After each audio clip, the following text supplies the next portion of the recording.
Chris Akabusi really up for this race, really getting a buzz from this team event, knowing that he's got to perform at his very best here. But Harold Schmidt, the West German, third from the right, has made a good start. Chris Akabusi running blind. He doesn't know where Harold Schmidt is. He's pulling up to Budko, the Soviet athlete, on his left-hand side.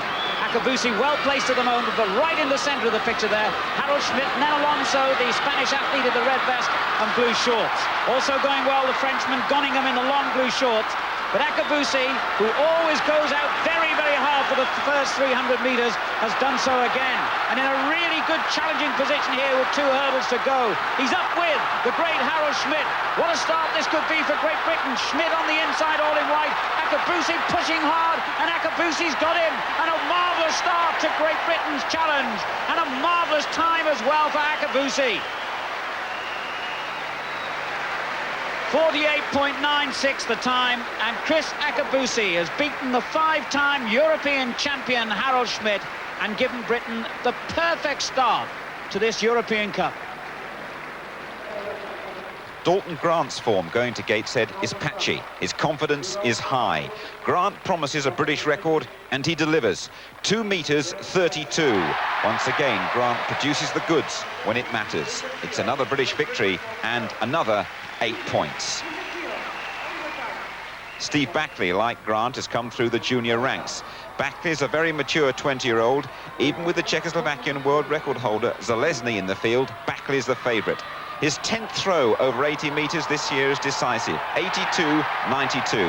Backley's achievement is rated the finest ever by a male British javelin thrower. At the start of the year, I would have been happy to get this place, to represent country as a single competitor. To win the comp is obviously a great. I mean, I wouldn't have dreamed about it at the start of the year, and it looks like I could get the World Cup place, although the team, it looks as if it's going to get in there anyway.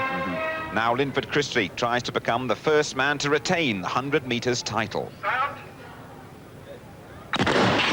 After that 10 start, they're away. Marl, the West German, quickly into his running. So too is Krylov. Christie coming through, though, second from the right.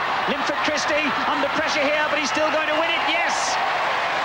Sanguba, the Frenchman, got second, and Krylov of the Soviet Union third. 10.34, the winning time. Linford Christie makes European Cup history, the first man in the 100 metres ever to retain his title. Every point's vital in the European Cup. Tim Hutchings is called up to replace Eamon Martin at 10,000. Hutchings, a great team man who recognises the Italian Panetta as the faster final flourish. It's only his third 10,000 on the track. Panetta's best, a full minute faster. 7 points is an excellent return. Fiona May is the youngest in the team, world junior champion, Olympic finalist. She's packed in a lot for a 19-year-old. 6 meters 88, her best performance as a senior. Yvonne Murray opts for brave front-running tactics to unsettle the Romanian Olympic champion Paula Ivan in the 3000. Ivan goes clear in the last lap. A great effort from Murray. The British women stay in the top 3. Performing way beyond expectation is the simple reason for Britain's success. Linda Keogh's second place in the 400, a very depressed event in recent years, suggests a breakthrough to world class. Sally Gunnell's established in the top echelon of 400-metre hurdles, despite the fact this is only her second season. Gunnell's second place, the best British performance ever in the European Cup. And now, Paula Dunn in the 100 metres.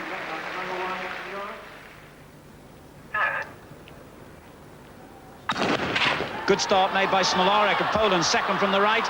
Catherine Crabb coming on well, so is Sergei Yevler of the Soviet Union in the middle. Paula Dunn well up with the leaders at the moment. On the inside is going to be the East German Catherine Crabb who made it. And we make Paula Dunn in the picture for second place, and that's a great performance by her. But what an impressive piece of sprinting by the winner. But Paula Dunn wasn't intimidated by the presence of some much faster girls around her and ran well throughout that race.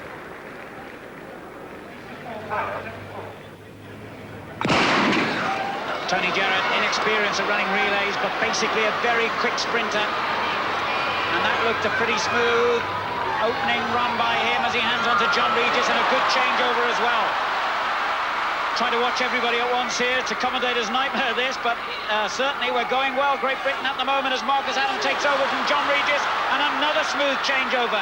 As expected, the red vests of the Soviet Union, the French as well in blue, just inside Great Britain going well. Linford Christie takes over and another smooth change. Linford Christie and the Frenchman. Linford Christie's got in front. Oh, this is fantastic. The Soviet Union are back and Britain have won. France second. He deserves the smile. That is fabulous. Beyond all expectations. And they all played their part. Marcus Adam, first to congratulate the man who anchored us to an unexpected victory. Linford Christie, a marvellous run. The best we've ever done in European Cup history. Well, what a perfect way to end a virtually perfect day.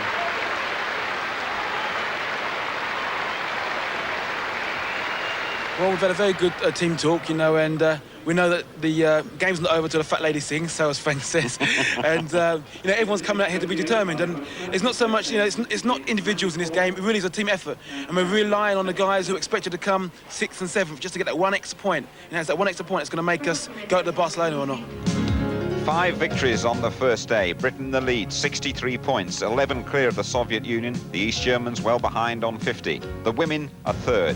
Day 2 looks tougher. We hope for a flying start from Colin Jackson. Jackson then, lane 6.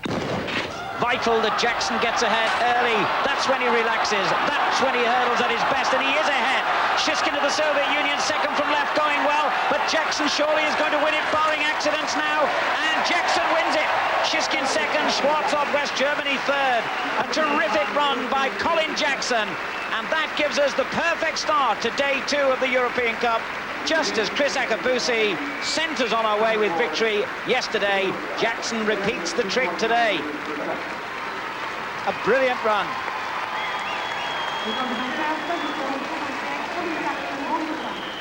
Scotland's Tom McKean goes for a slice of history. Winner in Moscow, first again in Prague. His aim, an unprecedented hat-trick. The new, more mature McKean knows full well that the most important thing is that he doesn't get involved in anything too physical, that he runs a sensible race here.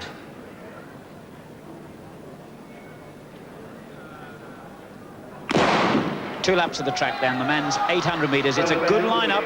Let's not underrate the others in the field. The European junior champion, Di Teresa of Spain in the red vest there, Sudnik the Soviet, Viali the Italian, Fulbrugger of East Germany. There's some very useful men in there.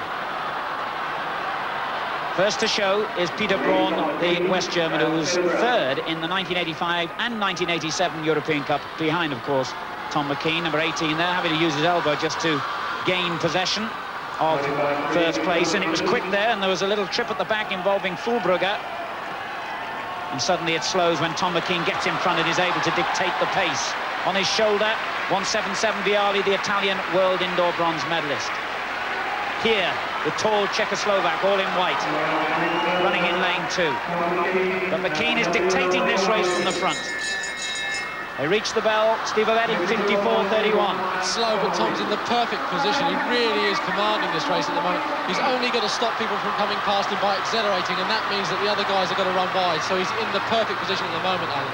McKean leads. Viali, the Italian, in the blue vest in second. Then the tall Czech here. Moving up 2 on the outside is the Frenchman Herr Filippo, the European indoor 1500 metres champion, and Sudnik of the Soviet Union in the red vest, trying to find a way through. But with under 200 to go, McKean is still controlling this race here. The crowd giving him fantastic support. McKean's winding up, and the gap begins to grow, and Viali can't match that pace.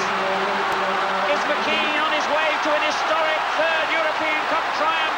The field closing behind him with the West German Braun, but the gap is enough to give Tom McKean a piece of history. He wins it for Britain. Braun second, then close for third. The first man ever to win 3 European Cup titles in the men's 800 metres. Tom McKean brings Britain maximum points. Well, he may, as I was saying before the race, have had some big disappointments in the major championships, but he's made this European Cup competition his own property. At the moment, I'm very, very happy. I've done what I came here to do at the start of the season. I said I'd go for the Europa Cup. And I've won it, and it's just starting to sink in. I've got to enjoy it. I think Steve Ovette's been telling you to smile a bit more when you chat to us. Well, Steve's uglier than me, so he needs to smile better than me, actually. What, even with those teeth? Even with those teeth. Sorry, Steve. The men's 200 metres. John Regis, lane 3 for Great Britain.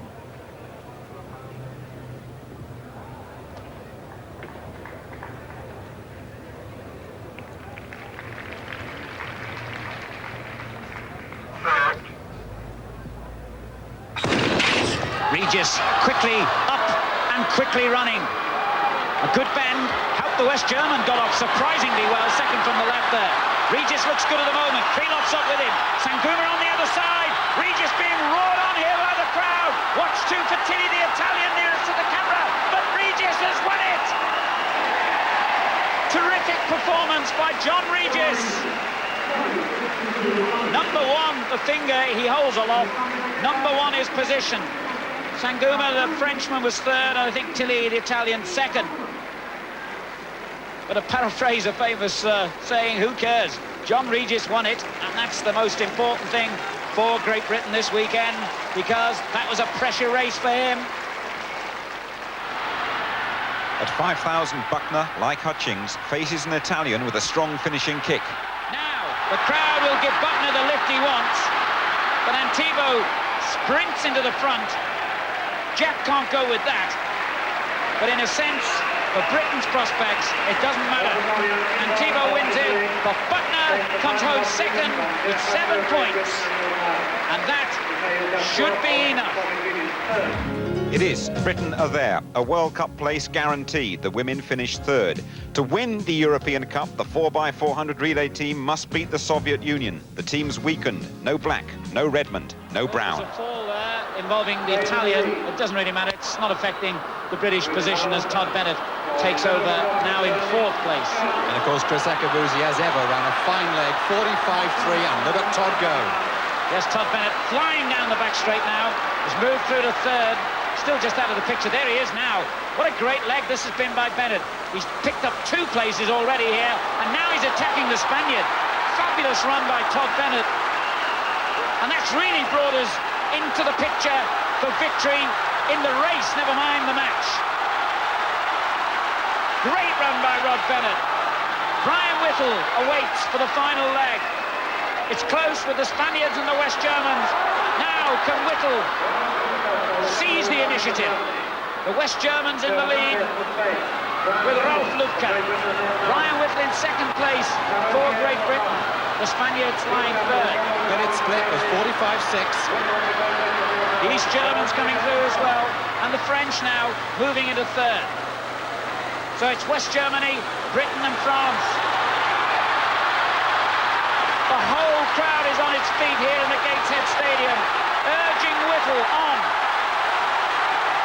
Brian Whittle digs in deep. The West Germans not going to hand the initiative to him easily. Whittle's getting himself in front. It's a desperate race to the line. A perfect finish. Britain have won. Amazing. We have beaten 2 of the greatest nations in the history of track and field. Great Britain has won the European Cup final. We're ahead of the Soviet Union and the GDR. We are in to the World Cup final. Chris Akabusi started it off with victory in the 400 hurdles. Then Linford Christie in the 100 metres. Steve Backley in the javelin. Dalton Grant in the high jump. The men's 4x100 metre relay team. All winners on the first day. Today, Colin Jackson, Tom McKean, John Regis, and now the 4x4 team. All winners again. Tim Hutchings and Jack Butler were runners-up. And everybody played their part in the most memorable weekend that British athletics has ever had in this team competition. I think it doesn't matter how many gold medals we've ever had in our history, or world records and so on. This, I think, is singly the greatest achievement for British athletics. I mean, when I came in, we were about 5th or 6th in the world, and I had a big ambition to get up to 3rd. I even remember going to Dresden once, and a commentator saying that We were against an A and a B team in East Germany, and we finished third. And the commentator said we were the only team that can go into a two-way international and finish third. And I always thought after that, I'd really like to lead a team of great character to top success, and that's what's happened today. A magnificent event organised impeccably. Gateshead 89 proves the all-round strength of British athletics. It's a great boost for the future, one of the most satisfying weekends in the sport's history. Now for Barcelona.